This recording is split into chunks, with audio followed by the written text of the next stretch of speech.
ঢাকায় চলচ্চিত্রের এক সময়ের দাপুটে নায়িকা শাবনূর বর্তমানে বেশ অসুস্থ অবস্থায় আছেন। বেশ কয়েক মাস ধরেই থাইরয়েড জনিত রোগে ভুগছেন তিনি। শাবনূরের মা আমেনা বেগম বলেন, আমার সঙ্গে প্রায় প্রতিদিনই শাবনূরের কথা হচ্ছে। খুব একটা ভালো নেই মেয়েটা।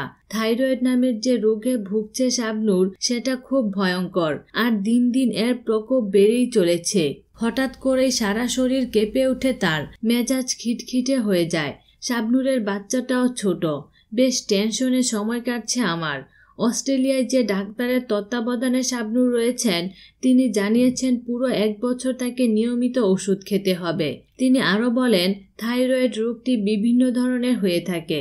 এই রোগে আক্রান্ত হওয়ার পর অনেকে মোটা হয়ে যায়, আবার অনেকেই শুকিয়ে যায়।